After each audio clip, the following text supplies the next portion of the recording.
जब आई बाबा गए तब लगा कि इससे बुरा कुछ हो ही नहीं सकता, लेकिन उसके बाद जो हुआ वो नहीं, जो हो गया सो हो गया। अब उसके बारे में नहीं सोचूंगी मैं। अब तो मैं मुंबई आ गई, यहाँ कुछ बुरा नहीं होगा, यहाँ सब अच्छा ही होगा मेरे साथ। मुंबई सपनों का शहर, इतनी उम्मीदों के साथ आई थी मैं यहाँ मुंबई में। तब सोचा भी नहीं था कि यहाँ रहना कितना मुश्किल होगा, और उससे भी मुश्किल होगा।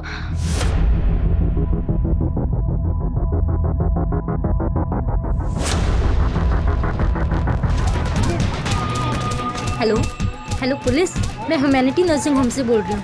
मैंने आपको इससे पहले भी कॉल किया था, प्लीज आप थोड़ा जल्दी आ जाइए।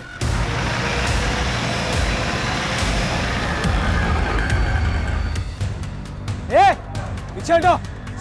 क्या लग रहा है? पीछे हटिए। पीछे हटो। पीछे हटो।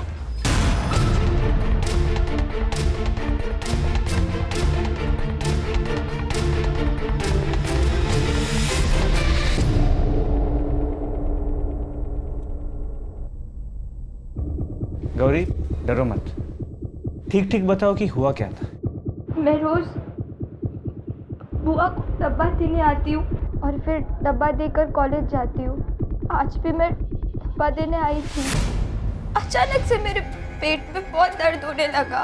मैंने सोचा कि मैं पहले डॉक्टर अंकल को दिखा दूंगी। गौरी को क्लिनिक में आते आते दोपहर हो गई। कह रही थी कि उसकी तबीयत ठीक नहीं है, पेट में दर्द था उसके। डरी हुई थी, पर वाकई उसको बहुत दर्द हो रहा था। मेरे पेट में बहुत दर्द हो रहा है। अब बैठ जाओ। Hello, send me nurse. Gauri, Gauri, अरे मैंने उसे बुलाने की कोशिश की पर वो रुकी नहीं। वैसे डॉक्टर अंकल अच्छे से बात करते हैं मुझसे। वो मुझसे पढ़ाई के बारे में भी पूछते हैं, और आज तो वो मुझे अपनी बेटी की बुक्स देने वाले थे। मेरे पेट में बहुत दर्द हो रहा है। ओह, पेट में दर्द हो रहा है? हाँ? कब से हो रहा है दर्द? अभी थोड़े टाइम से बहुत दर्द हो रहा है। आ जाओ, यहाँ आ जाओ, लेट जाओ। हाँ, बस लेट जाओ। Good girl. वो नर्स दीदी वो आएंगी? आ जाएगी, वो आ जाएगी। अरे बहुत दर्द हो रहा है ना, तुम लेट जाओ।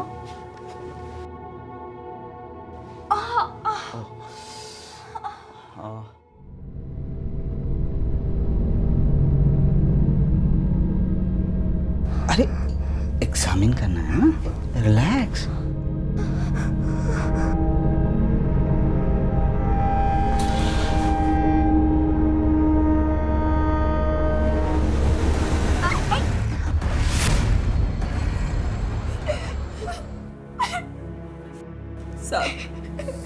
मुझे इसी हालत में मिली थी। मैं समझ गई थी कि कुछ ऐसा वैसा हुआ। जब मैंने इसे पूछा तो उसने ये सब बताया। क्या किया तूने गौरी के साथ? मैं पूछ रही हूँ, क्या किया तूने? एक बच्चे का बाप होकर ऐसा गंदा काम करता है तू?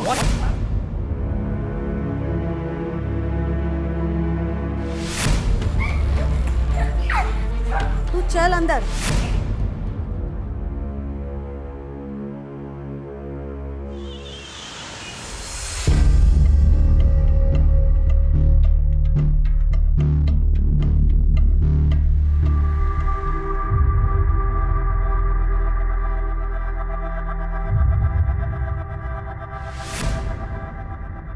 काय झालं? काही नाही झालं। वो एक्चुअली मैं लेट हो रहा हूँ, मैं निकलता हूँ अभी। तो इतना क्या जरूरी है कि बिना नाश्ता किए जा रहे हो? अरे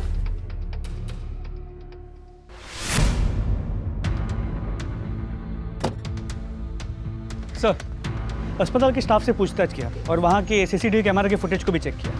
सर, फुटेज में कुछ खास हाथ नहीं लगा, लेकिन हाँ, गौरी अस्पताल से निकलते हुए नजर आ रही है। उसका हाथ उसके पेट पे था और वो बहुत धीरे धीरे चल रही थी। स्टाफ से पूछताछ में कुछ कंक्लूसिव नहीं मिला, सब मिक्स्ड बातें बता रहे हैं। सर डॉक्टर शिरीष बहुत अच्छे हैं। वो सबकी बहुत हेल्प करते हैं। अगर वो नहीं होते तो शायद आज मैं डॉक्टर भी नहीं बन पाती। वो ऐसा कर ही नहीं सकते, इम्पॉसिबल है सर। इतना अच्छा कोई होता है क्या? मतलब सर, कुछ लोग अपनी अच्छाई को ज़्यादा ही दिखाते हैं ताकि अपनी बुराई को छिपा सके। उन्हीं में से है ये डॉक्टर। मात्रे, इससे तो कुछ भी क्लियर नहीं हो रहा। जब तक कोई सब्सटेंशियल इन्फॉर्मेशन नहीं मिल जाती उसको अरेस्ट नहीं कर सकते। जी सर, और ये डॉक्टर शिरीष काफ़ी वेल कनेक्टेड भी है।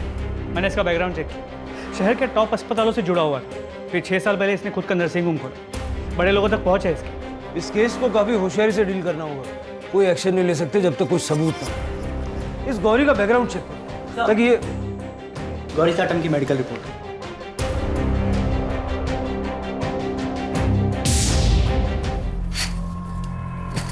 बाबा, ये तुम क्या कर रही हो? मैं तुमसे बात कर रहा हूँ, ये सब क्या कर रही हो? मत करो ये सब। तो क्या करूं? पर्दे खुले रखूं? हाँ, सब लोग देख रहे हैं, तरह तरह की बातें कर रहे हैं।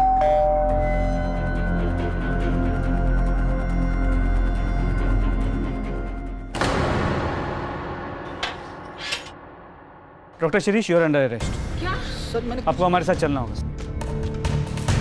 अरे नहीं, इन्होंने कुछ नहीं किया, प्लीज छोड़ दीजिए, छोड़ दीजिए। बात सुनिए। शिरीष, शिरीष।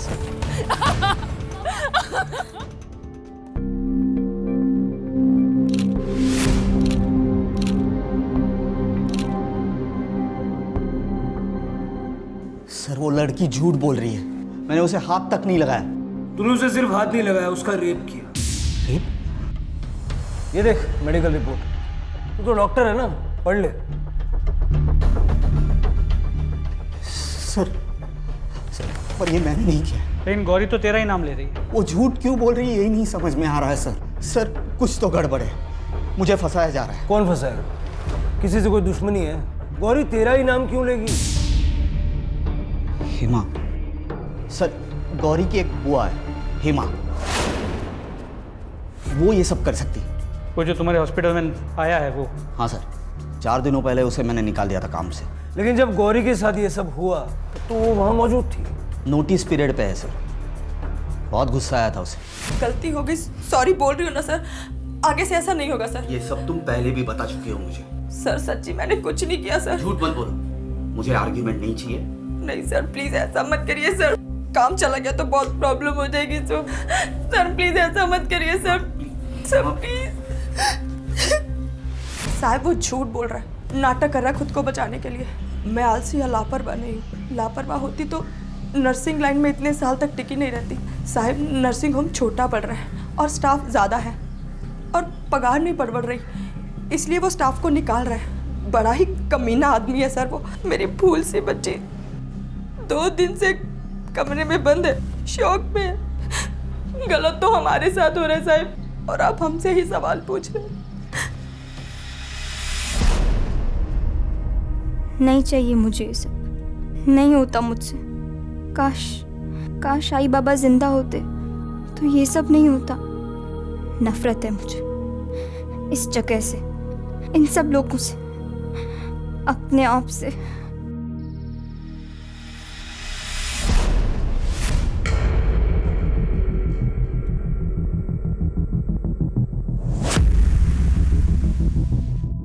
चल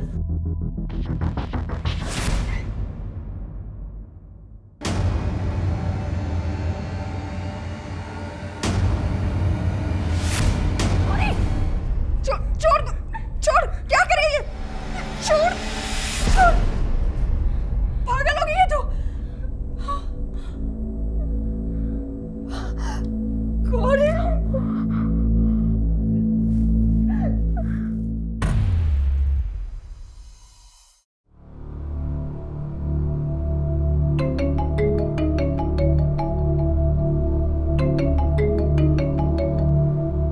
हाँ मात्रे। सर एक तरफ ये शिरीष हर बात को नकार रहा है और यहाँ हेमा, ऊपर से मेडिकल रिपोर्ट में हमें कोई सीमेंट के ट्रेसेस भी नहीं मिले जिसे हम मैच कर सके। कई रेप केसेस में ऐसा होता है, इसीलिए कुछ प्रूव कर पाना मुश्किल होता है। लेकिन हमें शिरीष के खिलाफ वाटर टाइट केस बनाना होगा। सर उसने ऑलरेडी बेल की एप्लीकेशन रजिस्टर कर दी है। मोस्टली बेल मिल भी सकती है, क्यों रेपुटेशन अच्छी है, पास्ट रिकॉर्ड भी क्लीन होगा। जरा इस शिरीष के बारे में पूछताछ करो, अगर कुछ मिल गया तो ये केस पुख्ता हो जाएगा। जी सर। चलो,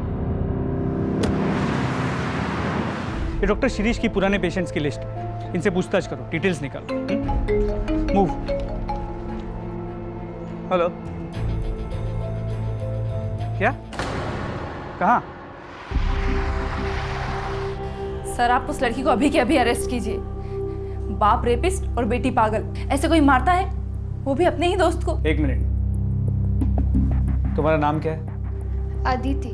अदिति, अब साफ साफ बताओ कि हुआ क्या था? हम लोग कॉलेज से घर आ रहे थे। अब तो डॉक्टर के पास जाना भी डेंजरस है बॉस। जाने देना प्रिया। चल स्टूपिड इडियट्स, अगर तू ऐसे ही रिएक्ट करेगी तो लोग तुझे और सताएंगे। तेरे पापा ऐसे हैं, पर उसमें तेरा क्या फॉल्ट? लेकिन तेरे पापा, अरे जब मैं अंकल के क्लिनिक में एंटर करती थी मुझे एक अजीब सी घबराहट होती थी, डर लगता था जिस तरह से वो टच करते थे। Stop it Aditya, enough. But Priya मैं सच बोल रही हूँ, आई हेट यू सर। अब आपको एक्शन लेना ही होगा। आज मारा है, कल खून ही कर दिया तो ऐसे तो वो लोग अपनी मनमानी करते रहेंगे। एक मिनट, अदिति, जो कुछ भी तुमने कहा है क्या वो सच है? मेरा मतलब है प्रिया के पिता डॉक्टर शिरीष के बारे में। ऑब्वियसली सच है, और फिर मैं झूठ क्यों बोलूंगी? शिरीष अंकल कुछ ज्यादा ही अच्छे से बात करते थे और कुछ ज्यादा ही टच करते थे। ठीक है, इन्वेस्टिगेशन चल रही है, कुछ पता चलेगा तो हम आपको बता देंगे। सर, इस प्रिया के खिलाफ कोई ना कोई एक्शन तो लेना ही होगा। जिस तरह उसने अदिति को मार, शी वॉज प्रोवोक्ड मात्रे, उसकी गलती नहीं है। अदिति की माँ से बात करके सारे चार्जेस ड्रॉप करो और प्रिया को स्टर्न वार्निंग देके मैटर क्लोज करो। ये डॉक्टर साहब अपने आप को जितना शरीफ बता रहे हैं उतना शरीफ है नहीं। उससे फिर से बात करो, शायद अदिति के बारे में सुन के वो अपनी शराफत का नाटक छोड़ दे। सर, अपनी बेटी की दोस्त अदिति को भी नहीं छोड़ा तूने। कई कंप्लेंट्स आ रही हैं तेरे खिलाफ, बोल किस किस का गलत फायदा उठाया? ऐसा कुछ नहीं किया मैंने। फिर अचानक से उसने कहीं और जाना शुरू क्यों किया? डॉक्टर क्यों बदला उसने? मैंने उसे कहा था, बार बार क्लिनिक आने लगी थी, फिर बार बार घर में आने लगी। प्रिया से मिलने के बहाने घर आती थी, मुझसे बात करने की कोशिश करती थी। प्रिया, अरे अंकल प्रिया है? प्रिया उसके रूम में स्टडी कर रही है, मैं उसको बुला दूं? नहीं अंकल, एक्चुअली आप मुझे एक बार चेक करेंगे, फीवर जैसे लग रहा है। फीवर जैसे? पर 2-3 दिन पहले तो आप क्लिनिक आके गई। पर लेकिन ना अंकल, कल रात से कुछ ज्यादा ही लग रहा है। Is that so? Let me check. नहीं बेटा, you are absolutely fine. नहीं अंकल, आप तो एक बार अच्छे से चेक कीजिए ना।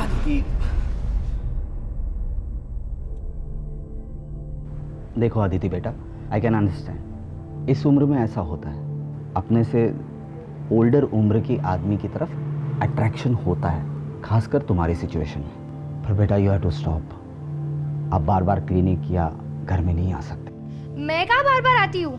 आई डोंट, ऐसा कुछ है ही नहीं तो। Then it's good. मैं प्रिया को बुला देता हूँ। प्रिया? नहीं, इट्स ओके, मैं उससे ना कॉलेज में बात कर लूंगी। Okay, bye uncle. बस सर, वो लास्ट दिन था, उसके बाद ना ही वो घर आई ना ही क्लिनिक। ठीक है, लेकिन अगर इसमें से एक भी बात झूठ निकली ना, बहुत बुरा होगा।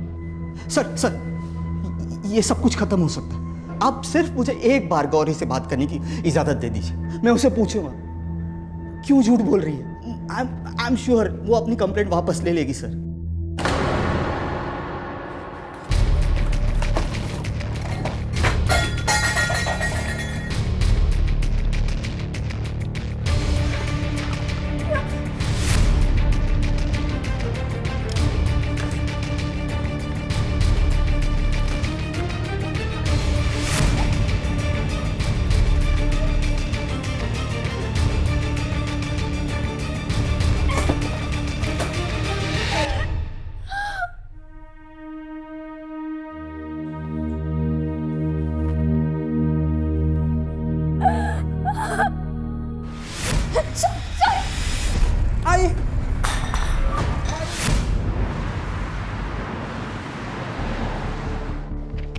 टेबल पर सर, डॉक्टर शिरीष अपनी वही बात दोहरा रहा है। 3rd डिग्री के बाद भी? जी सर, और बिना किसी डीएनए एविडेंस या कोई पुख्ता सबूत के उसकी बात को पूरी तरह झुठला भी नहीं सकते। आई नो, ठीक है तुम कोशिश करते रहो। लड़की ने पूरे होशो आवाज में सीधा एक्यूज किया। मैटर सीरियस भी है और सेंसिटिव भी, और गौरी नाबालिग है तो पॉक्सो भी लागू होगा। मात्र एक काम करो, शिरीष की सारी हिस्ट्री चेक करो, कुछ ना कुछ तो मिलेगा, और गौरी का बैकग्राउंड भी चेक करो। गौरी का? हो सकता है गौरी झूठ बोल रही हो, किसी और के डर से या किसी और को बचाने के लिए। ये एंगल भी चेक करना पड़ेगा मात्रा। किसी बेगुनाह को सजा नहीं होनी चाहिए। तो फैमिली ने कुछ बताया? उसकी फैमिली तो खुद डिप्रेस्ड है। क्रिमिनल क्राइम तो कर देता है, लेकिन ये नहीं सोचता कि इसका उसके अपने परिवार पे क्या असर होगा, खास करके ऐसे मामलों में। कल तक जो एक रेप्यूटेड डॉक्टर का परिवार था, वो आज सारी दुनिया से मुंह छुपा के बैठा है।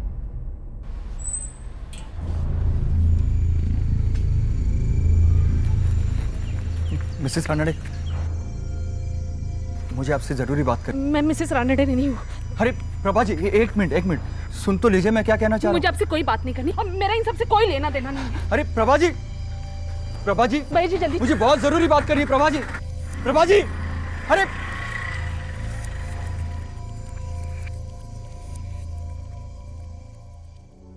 शिरीष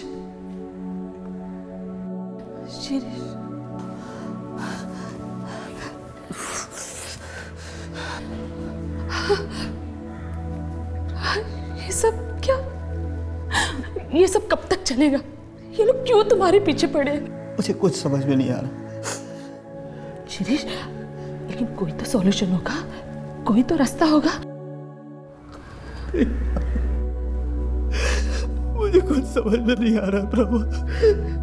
लोग गौरी, अब ये प्रिया की दोस्त, कुछ समझ में नहीं आ रहा कुछ। शिरीष काम डाउन, लेकिन एक रास्ता है।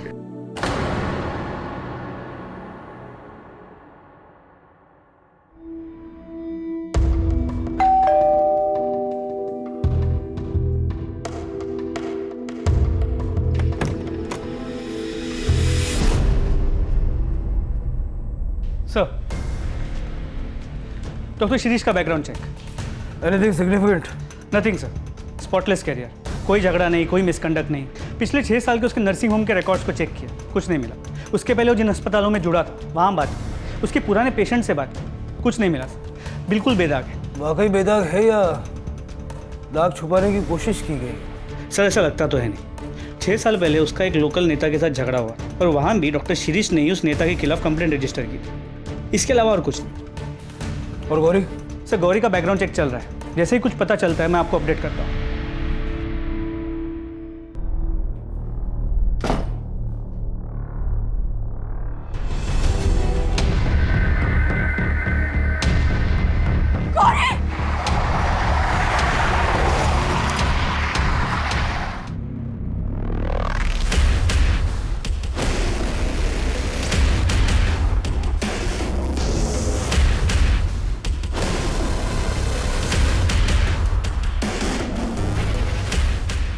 ये फोन किसका है?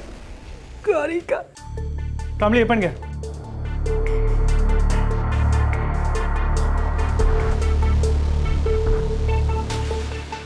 सॉरी, मैंने झूठ बोला। आपने हमेशा मेरी हेल्प की, कभी मेरे साथ कुछ गलत नहीं किया, लेकिन मैंने आपके बारे में झूठ बोला। अब मुझसे सहन नहीं होता। मैंने जो भी किया उसके लिए सॉरी। गौरी ने सुसाइड से पहले ये मैसेज भेजा डॉक्टर शिरीष के नंबर पे, जो फ़ोन हमारी कस्टडी में है। मात्र शौक में होने के बावजूद गौरी ने बहुत क्लियरली शिरीष पे रेप का इल्जाम लगाया था। वही लड़की अचानक सुसाइड। आपको लगता है कि ये सुसाइड स्टेज्ड है? सच पे पर्दा डालने के लिए, क्योंकि अगर वाकई शिरीष बेगुनाह है और किसी ने गौरी को उसका नाम लेने के लिए मजबूर किया है, तो आगे चल के गौरी उसके लिए खतरा बन सकती है। सर उल्टा भी तो हो सकता है। हो सकता है डॉक्टर शिरीष गुनहगार हो और उसने अपने आप को बचाने के लिए गौरी को मरवा दिया और फिर गौरी के फ़ोन से मैसेज भिजवा दिया। मात्र ये सुसाइड है या नहीं, ये जाने बिना आगे बढ़ना मुश्किल होगा। पता चल जाएगा सर, गौरी की पोस्टमार्टम रिपोर्ट जल्दी ही आ जाएगी।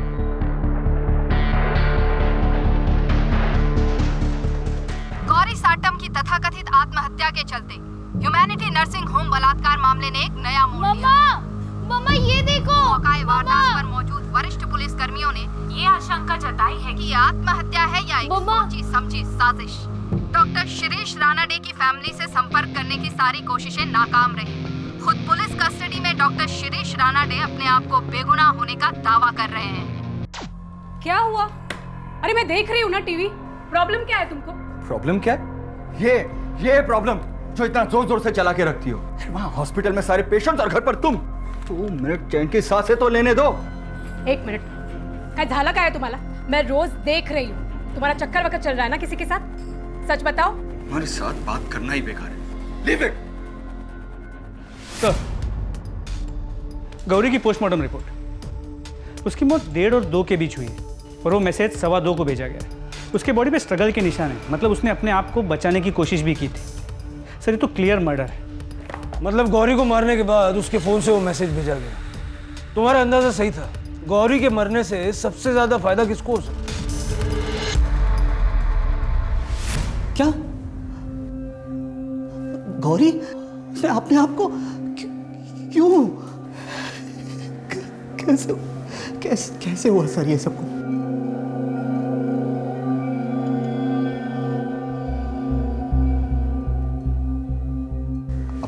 कहना क्या चाहते हैं कि ये सब मैंने किया? हमने तो अभी कुछ कहा ही नहीं। वैसे तू एक बात से तो इनकार नहीं कर सकता कि गौरी की मौत से सबसे ज्यादा फायदा तुझे होगा, क्योंकि उसके भेजे हुए एसएमएस से तेरे सर पे लगा हुआ इल्जाम हट जाएगा। लेकिन बदकिस्मती से वो मैसेज गौरी के मरने के बाद भेजा गया था। उसको मारने वाले ने उसके मोबाइल से वो मैसेज भेजा था। अब सवाल ये उठता है कि गौरी को मारने वाला तुझे क्यों बचाना चाहेगा? ये मुझे कैसे मालूम सर? और आपको क्या लग रहा है मैं यहाँ से बैठे बैठे गौरी को? That is impossible. लेकिन तू बाहर किसी से करवा भी तो सकता है ना, दैट इज पॉसिबल। सर आपको लगता है कि ये सच बोल रहा है? मात्र जब तक कोई ठोस सबूत नहीं मिल जाता किसी की भी बात पे विश्वास करना मुश्किल है। ये डॉक्टर जब से लॉकअप में आया, इससे कौन कौन मिलने के लिए आया था, किस किस से इसने बात की, ये जरा पता करो। इसने लैंडलाइन भी कई बार यूज किया है। सर उस दिन उसकी वाइफ प्रभा रानाडे उससे मिलने आई थी। इस प्रभा के कॉल रिकॉर्ड, स्ट्रैंगुलेशन रिकॉर्ड सब निकालो और क्राइम सीन पे जो फिंगरप्रिंट्स मिले थे उसके साथ में मैच करके देखो। और गौरी के बैकग्राउंड चेक पे कोई अपडेट? सर उसकी रिपोर्ट आ गई, आपके टेबल पे रखवा दी है। गौरी की बुआ हेमा जहाँ जहाँ काम करती थी, हमने हर उस जगह पे पूछताछ की। पिछले 2 साल में उसने करीब 4 से 5 नर्सिंग होम में काम किया है। हेमा है ना, वो सीनियर डॉक्टर है ना राव, उसके साथ ही मिलकर उसने कुछ गड़बड़ की है। मामले को तो बिल्कुल दबा दिया गया। वो है ना, थोड़े दिन के बाद काम छोड़ के चली गई, पता नहीं फिर क्या हुआ। पागल हो गए थे डॉक्टर साहब उस लड़की के पीछे। अचानक से हेमा भी गायब और वो लड़की भी। पूरे देवदास हो गए थे डॉक्टर साहब। स्ट्रेंज, कहीं ऐसा तो नहीं कि जिसे हम अब तक विक्टिम मान के चल रहे थे उसकी असलियत कुछ और ही है? ये जो 2 डॉक्टर्स के बारे में बात की, इनसे बात करो, इनसे पूछो कि ये सब रूमर्स है या वाकई इसमें कोई सच्चाई भी है। सर वो बच्ची नहीं थी सर, डोंट नो कि उसकी क्या प्रॉब्लम थी। वो खुद ही नर्सिंग होम आती थी। वो क्या नाम है उसकी आंटी हेमा से मिलने के लिए। वो अचानक मुझे एक्यूज़ करने लगी और कहने लगी कि मैंने उसे मोलेस्ट किया है। सर मेरी फैमिली है, we are respected people. Sir Hema ने तमाशा खड़ा कर दिया, कहने लगे कि ये मैटर मैं पुलिस में लेके जाऊंगी। मैंने सीधे उसे नौकरी से निकाल दिया। मैंने उसे कहा कि तूने जो उखाड़ना है उखाड़, जब मैंने कुछ गलत काम किया ही नहीं तो मैं डरूं क्यों? तो क्या हुआ? कुछ भी नहीं, ब्लडी ठग्स, चली गई ना।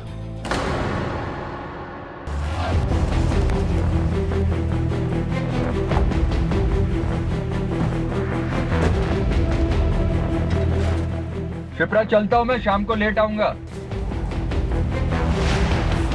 डॉक्टर यतीन केलकर। जी सर। हम आपसे गौरी साटम के बारे में बात करने आए, जानते हैं ना उसे? हेमा ने आपके अस्पताल में तकरीबन कितने टाइम के लिए काम किया था? सर एग्जैक्टली तो याद नहीं है सर। हेमा तो याद है ना? जी सर। हेमा के साथ आपके अस्पताल में कोई प्रॉब्लम हुई थी क्या? हमने सुना है उसने आपका काम अचानक से छोड़ दिया। क्या ये गौरी कभी आपके करीब आने की कोशिश करती थी? ऐसा तो कभी कुछ नहीं हुआ। अगर हुआ होता सर तो मुझे ज़रूर याद होता। और वैसे भी मैं स्टाफ से दूरी बना कर रखता हूँ सर। पर्सनली मैं ज़्यादा बातचीत करना पसंद नहीं करता सर। ठीक है, अगर और कुछ पूछना होगा तो हम वापस आएंगे। और अगर आपको कुछ याद आए तो ये मेरा नंबर है, इस पर फ़ोन करके बता दीजिएगा। एक नाबालिग लड़की के रेप और मर्डर का केस है, मैटर थोड़ा सेंसिटिव है। Okay sir.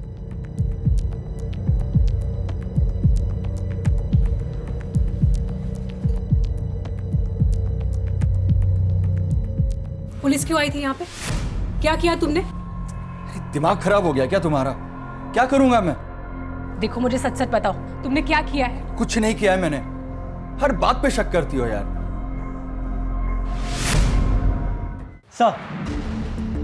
सर ये प्रभा रानाडे के कॉल रिकॉर्ड्स।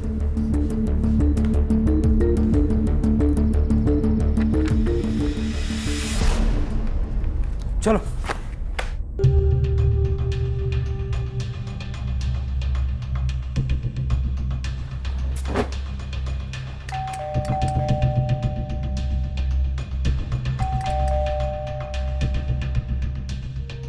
काकड़ी देखो जरा।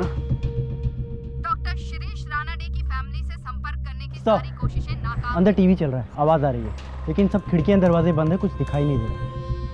मिसेस रानडे, पुलिस है, खोलिए दरवाजा।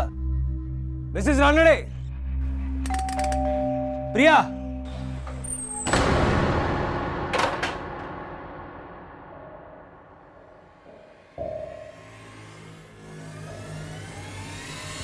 सब मैं क्यों गौरी को, मैं तो उस लड़की के आसपास भी नहीं गई, मैं तो उसे जानती भी नहीं हूँ। हमारे पास सबूत है, तुम्हारे फोन का लोकेशन उस वक्त उसी जगह का है। क्या कर रही थी वहाँ? मैं वहाँ गई थी, लेकिन उसे मारने नहीं, ऐसा कुछ भी नहीं था। अभी के अभी मेरे साथ पुलिस स्टेशन चल, कंप्लेंट वापस ले ले। मेरे पति ने तेरे लिए इतना कुछ किया और तूने बदले में ये सिला दिया। हाँ, उनकी इज्जत, उनका करियर, सब कुछ बर्बाद कर दिया। हाँ, चल मेरे साथ, केस वापस ले ले। आप जाओ प्लीज, आपको जो बात करनी है आप मेरी हत्या से बात करो। देख, आप जाओ प्लीज, प्लीज मुझे अकेला छोड़ दो। ठीक है, मैं जा रही हूँ, तुम्हारे आत्या से भी बात करूंगी। हम कैसे मान लेंगे जो तुम बोल रही हो वो सच है? तुम्हारे पास तो मोटिव भी था और मौका भी था। सर, मैंने ऐसा कुछ नहीं किया है। We are respected family. पता चल जाएगा। गौरी के दुपट्टे और फोन पे जो फिंगरप्रिंट्स मिले हैं, अगर उससे तुम्हारे फिंगरप्रिंट्स मैच हो गए तो फिर। सर, मैं जब वहां से निकली थी तब मैंने वहां एक आदमी को जाते हुए देखा, उसके घर की तरफ। कौन था वो आदमी? जानती हो उसे? नहीं सर, मैं उसे जानती नहीं हूँ, लेकिन एक दिन वो आदमी मेरा पीछा कर रहा था। सर, वही बता सकता है मेरे जाने के बाद गौरी जिंदा थी या नहीं। उसका चेहरा याद है? ऑफ कोर्स सर, याद है। एक बार उसने रास्ते में मुझे रोककर मेरे से बात करने की कोशिश की थी। हाँ सर, मैं यहाँ गौरी के गांव पहुँच गया हूँ। उसके घर के आसपास पूछताछ करके देखता हूँ कि उसकी किसी के साथ कोई दुश्मनी या कोई और एंगल सामने आता है क्या। जी सर, मैं आपको इमीडिएटली अपडेट करूँगा। Okay sir. हाँ साहब, वो मेरे बाजू में ही रहती थी। कुछ टाइम के बाद उसके माँ बाप मर गए और वो अपने काका काकी के यहाँ रहने चली गई और पता चला कि वो अपने काका काकी के यहाँ से भी भाग गई है। साहब, एक तो दया की, उसको घर में रखा, इतना सब कुछ किया उसके लिए, फिर भी घर से भाग गई नालायक लड़की। ये तो हम भी जानना चाहते हैं। आपने उसके लिए इतना सब कुछ किया, फिर भी वो घर से भाग के क्यों गई? मुझे क्या पता साहब। पता नहीं या कुछ छुपा रही है? सब जो कुछ था सब बता दिया मैंने। मैं क्या छुपाएगी साहब आपसे? मैं तो हैरान हूँ, मुंबई भाग गई, वो भी अपनी हत्या के पास। बहुत पोची हुई लड़की है साहब। थी, अब नहीं है। थी? इसलिए उसके बारे में जो भी बोलेंगी ना, सोच समझ के बोलना। सर, ये गौरी की चाची की बातों से ऐसे लगा कि वो कुछ छुपा रही है। मतलब सपोर्ट और शेल्टर के मिलने के बावजूद गौरी का इस तरह घर छोड़ के चले जाना कुछ सेंस नहीं बनता। एग्जैक्टली। लेकिन उसके पहले एक और बात। प्रभा रानाडे के मुताबिक उसके गौरी के घर से निकलने के बाद उसने एक आदमी को गौरी के घर की तरफ जाते हुए देखा था। तो चेहरा भी याद। मैंने स्केच बनाने के लिए बोला है अभी। सर, उस आदमी का स्केच है प्रभा रानाडे के मुताबिक। ये कौन? सर एक मिनट। सर, ये तो बिल्कुल उस दूसरे डॉक्टर जैसा दिखता है जिसने गौरी की बात को डिनाई किया, डॉक्टर यतीन केलकर। मात्रे उठा लो इसको। सर चलो। अरे साहब, कहाँ लेके जा रहे हो इनको? अरे बताओ तो सही, इन्होंने किया क्या है? सुनिए, ये सब क्या हो रहा है? क्या किया है तुमने? हाँ बताओ मुझे, मैंने कहा था ना तुमसे, इसी बात का डर था मुझे। शिप्रा, कभी तो शक करना बंद करो। जी सर, गौरी को मैंने ही मारा है। लेकिन सर, मैं उसे मारने की इरादे से नहीं गया था। मेरी लाइफ तो पहले से ही बर्बाद कर चुके थे वो लोग, लेकिन मैं नहीं चाहता था कि डॉक्टर शिरीष के साथ भी वो लोग ऐसा ही करें। मतलब साफ साफ बताओ। क्या बकवास कर रही है? अरे मैंने इसे हाथ तक नहीं लगाया। गौरी, क्या चल रही है? तो ये ऐसा क्यों बोल रही है? झूठ बोल रही है क्या? वैसे भी हॉस्पिटल में सबने देखा है कि किस तरह सारा दिन आपकी नजरें गौरी पर ही टिकी रहती है। 17 साल की मासूम सी बच्ची है वो। छोड़ूंगी नहीं तेरे को, पुलिस में कंप्लेंट करेगी। हाँ। अरे ऐसे कैसे पुलिस में कंप्लेंट करेगी? तेरी झूठी कंप्लेंट की वजह से मेरी लाइफ, मेरी फैमिली, मेरा करियर सब बर्बाद हो जाएगा। चल गौरी तू चल। सुन, समझौता कर लेते। 50,000। चल गौरी। अरे अरे रुको, देखो 75,000 ले लो और ये मामला यहीं पर खत्म करो। देखो इससे ज्यादा मैं नहीं दे पाऊंगा, इतना ही कैश है मेरे पास। चल गौरी। हत्या ले लेते हैं ना, मुझे पुलिस के पास नहीं जाना है। यानी गौरी को पैसे चाहिए थे? नहीं सर, पैसे तो उस हेमा को चाहिए थे। वो तो गौरी को बस यूज कर रही थी। डॉक्टर शिरीष के मामले में भी वो वैसा ही कर रही थी जैसा उसने मेरे साथ किया। लेकिन मैंने सोच लिया था सर, मैं अब चुप नहीं बैठूंगा। बहुत हो गया था सर, मैं इन सब में इन्वॉल्व नहीं होना चाहता था। मैं कंट्रोल नहीं कर पाया सर। इसके बाद मैंने डॉक्टर शिरीष की वाइफ से कांटेक्ट करने की कोशिश की, क्योंकि मैं विटनेस बनने के लिए तैयार था, ताकि हम सबको बता सके कि हेमा और गौरी पहले भी ऐसा कर चुकी है। मिसेस रानडे, मुझे आपसे ज़रूरी बात करनी। मैं मिसेस रानडे नहीं हूँ। लेकिन सर वो इतनी डरी हुई थी कि उसने मेरी एक भी नहीं सुनी। इसलिए सर मैंने उसका पीछा करना शुरू किया। और सर जब मैंने देखा कि वो गौरी के घर से बाहर आ रही है, तो मैंने सोचा कि मुझे गौरी से जाके बात करनी चाहिए, उसे समझाना चाहिए। शायद वो मेरी बात समझे।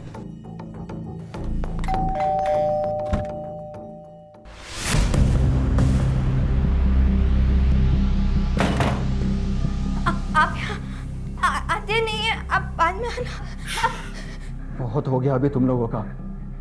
ध्यान से मेरी बात सुन, चुपचाप ये केस वापस ले ले। बर्बाद करके रख दिया तुम लोगों ने उस इंसान को। झूठ पे झूठ, झूठ पे झूठ। मजा आता है ना तुम लोगों को? शरीफ इंसान को सताने में बड़ा मजा आता है ना? हाँ? छोड़ो, मुझे आपसे कोई बात नहीं करनी। छोड़ो मुझे। गौरी, गौरी, गौरी।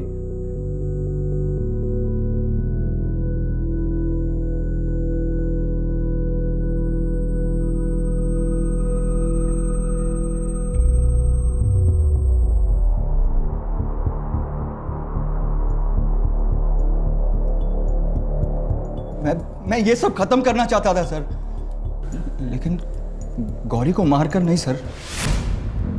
क्रिमिनल को रोकने के लिए खुद क्रिमिनल बन गया।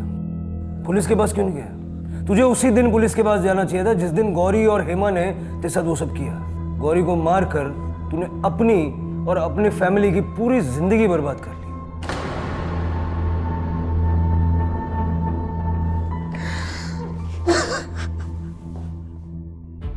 मतलब इस सब की मास्टरमाइंड हेमा है?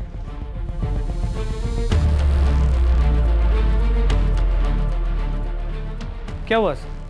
क्या सोच रहे? एक बात खटक रही है। हर बार मामला मॉलेस्टेशन का था। हेमा ने हर बार सामने वाले पे गौरी के साथ बदतमीजी करने का या उसको गलत तरीके से छूने का आरोप लगाया। ये डॉक्टर शिरीष के मामले में अचानक रेप क्यों? हो सकता है इस बार वो ज्यादा पैसे ऐंठना चाहती हो, या फिर ये भी हो सकता है कि शिरीष और हेमा के बीच में कोई अरेंजमेंट हो जो बैकफायर हो गया और बाद में दोनों के बीच में फूट पड़ गई। इतना तो कंफर्म है कि गौरी के साथ रेप हुआ था।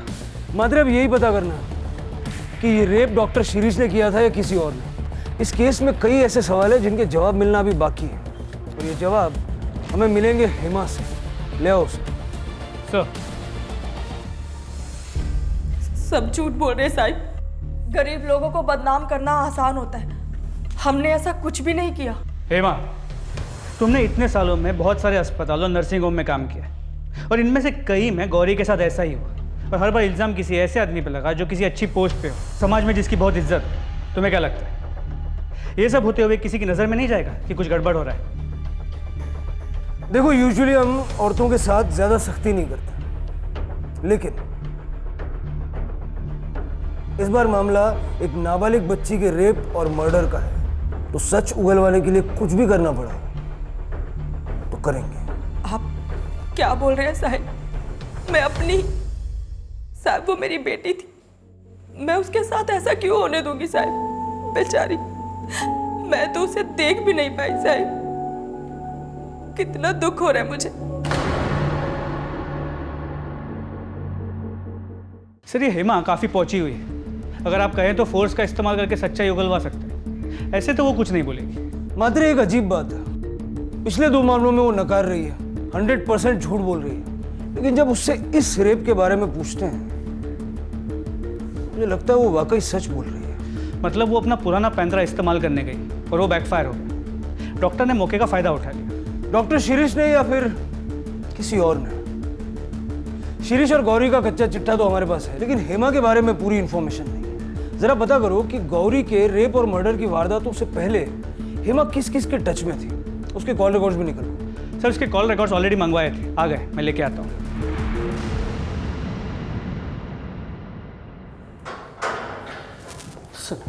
सर कुछ पता चला? इसे देख, इनमें से कोई नाम जान पहचान का लगता है क्या? ध्यान से पढ़। ये सर, ये नाम, ये नेता है। इसके खिलाफ मैंने 5-6 साल पहले कंप्लेंट की थी। क्यों? वही चक्कर सर, एक्सटॉर्शन। जब मैंने नया नर्सिंग होम खोला था तब ये पैसे मांगने आए थे। लो यहाँ से। पहले ही तुम्हारे खिलाफ पुलिस में कंप्लेंट कर चुका हूं मैं। यहाँ आसपास दिखाई भी दिए तो अंदर करवा दूंगा, समझे? चलो चलो।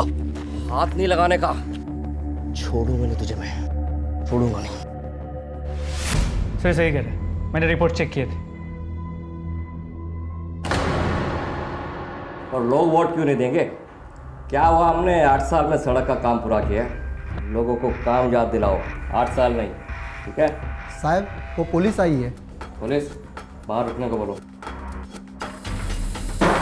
हमारा बाहर रुकने का वक्त खत्म और तेरा अंदर जाने का वक्त शुरू। क्या नाम है तेरा? क्या रही है सब, और बिना परमिशन अंदर कैसे आए?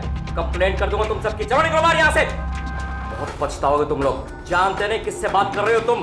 1 सेकंड में सस्पेंड करवा दूंगा, 1 सेकंड में। अब समझ में आया कौन हूं? तेरी पार्टनर ने सारा सच उगल दिया है, हेमा।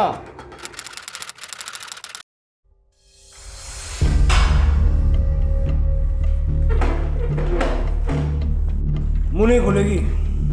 मत खोल। तेरे पार्टनर ने तेरे बारे में सारा सच कबूल कर लिया है। किस तरह तुम लोगों ने डॉक्टर शिरीष को बदनाम करने का प्लान बनाया, किस तरह रेप करवाया, किस तरह इस सब के लिए उसने तुम्हें थोड़े से ज्यादा पैसे दिए। बेटी बेटी बोल रही है गौरी को, थोड़े से पैसों के लिए बेटी को बेच दिया। मैंने कोई प्लान नहीं बनाया साहिब। मुझे तो मालूम भी नहीं था कि वो गौरी का रेप। मैं तो वही करने वाली थी जो हर टाइम करती थी, झूठा आरोप लगाकर ब्लैकमेल कर रही है साहिब। लेकिन सर नेता पाटिल तो बोल रहा है कि रेप का आइडिया इसी का था, ज्यादा पैसे कमाने के लिए। झूठ बोल रहा है कमीना। उस दिन भी झूठ बोल रहा था। वो कह रहा था कि वो गौरी से सिर्फ मिलना चाहता है, प्लान समझाने के लिए।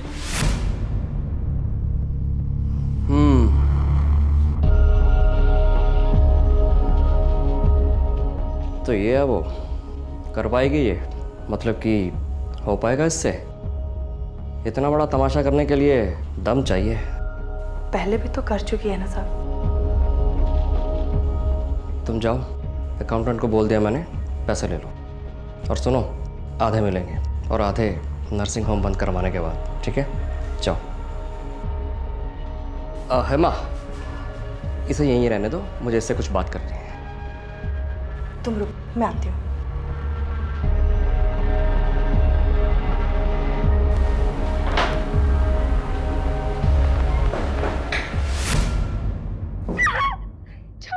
गौरी, रुक जाओ, रुक जाओ। नहीं जान देगी। मैं कह रही हूँ मुझे अंदर जाने दो। नहीं जान देगी। मैं कह रही हूँ छोड़ो मुझे। नहीं छोड़ेगी।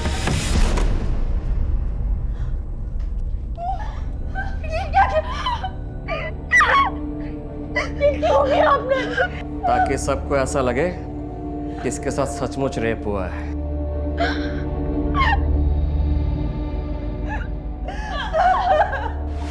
कुछ समझ ही नहीं आया साहब। मतलब मैं क्या करती? हम लोग कुछ भी नहीं थे उन लोगों के सामने। आखिर हम ही तो गए थे उनके पास, और अभी आधे पैसे लेने बाकी थे साहब। मैंने गौरी को समझाया, कपड़े बदलकर उसे हॉस्पिटल आने को कहा। मेरे पेट में बहुत दर्द हो रहा है। मैं नर्स दीदी को बुलाता हूँ। नर्स को भेजो मेरे केबिन में जल्दी। मुझे नहीं पता था साहिब कि गौरी के साथ ऐसा हो जाएगा। अनाथ बच्ची मेरे ऊपर जिम्मेदारी थी साहब उसकी, मुझ पर विश्वास करती थी वो।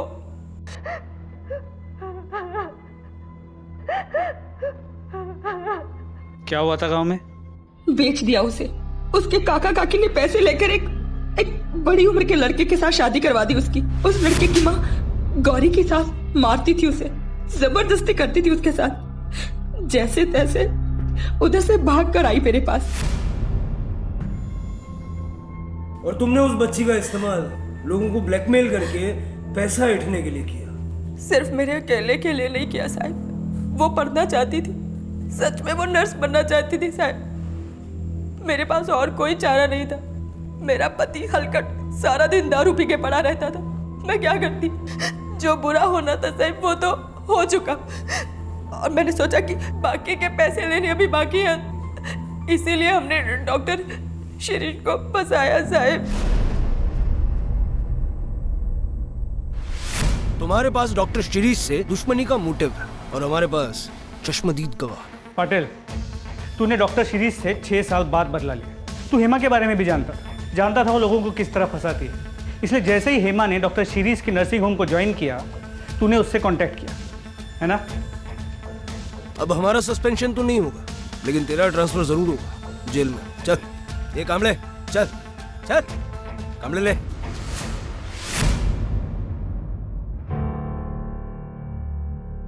डॉक्टर शिरीष,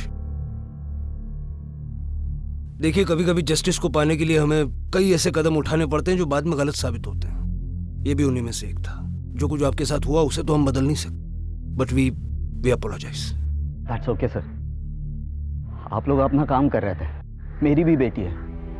कल उसके साथ कुछ ऐसा ही हो जाता है तो मैं आपसे यही उम्मीद करूंगा कि आप अपना फर्ज निभाएं।